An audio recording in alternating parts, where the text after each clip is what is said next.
Dan siapa aja nama-nama saudara-saudara Ratna Kencana kami nggak tahu. Yang jelas dari semua sumber yang ada nama-nama saudara Ratna Kencana yang paling sering disebut yaitu Raden Mukmin atau yang dikenal dengan nama Sunan Prawata, ini kakak tertuanya. Terus ada juga 2 orang adiknya Ratna Kencana yang bernama Ratu Mas Cempaka dan juga Pangeran Timur. Itu aja yang kami temukan.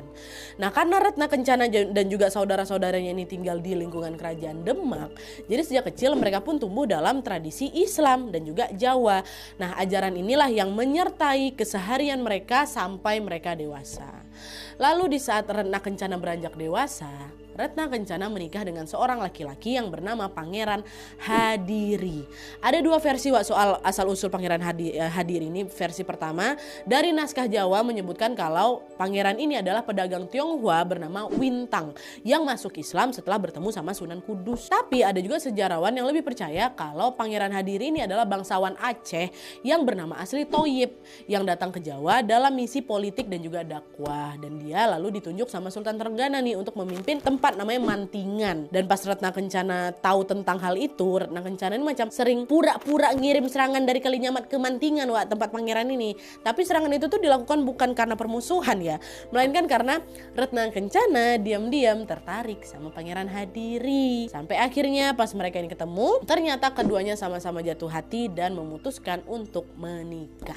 Cuman ada 2 versi ya tadi soal asal-usulnya Pangeran Hadiri ya. Ada yang bilang beliau dari Aceh, ada yang bilang dia pedagang Tionghoa gitu. Nah, setelah mereka berdua menikah, 2 wilayah yang mereka pimpin, which is Kalinyamat yang dipimpin sama Ratu Kencana dan juga Mantingan yang dipimpin sama Pangeran Hadiri, akhirnya digabung jadi satu dengan pusat pemerintahan di Keraton Astana Mantingan. Ratna Kencana dan juga Pangeran Hadiri pun memimpin wilayah itu bersama-sama. Tapi sayangnya, selang beberapa tahun kemudian tiba-tiba kerajaan Demak digoncang masalah besar yang berujung pada tragedi pertumpahan darah. Nah, tragedi inilah yang kemudian mengubah seorang Ratna Kencana menjadi Ratu Kalinyamat. Nah, penasaran tragedi apa yang terjadi? Kita masuk.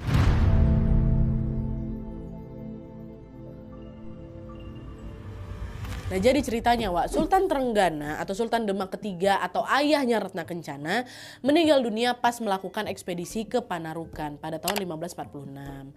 Nah, lalu setelah Sultan Trenggana ini wafat, kerajaan Demak pun mengalami krisis politik di mana orang-orang tuh saling memperebutkan tahta kerajaan yang kosong ini kan. Nah, awalnya orang yang menggantikan Sultan Trenggana sebagai Raja Demak adalah anak sulungnya beliau yang bernama Sunan Prawata. Tadi kakak pertama Ratna Kencana tadi. Tapi ternyata hal ini ditolak mentah-mentah sama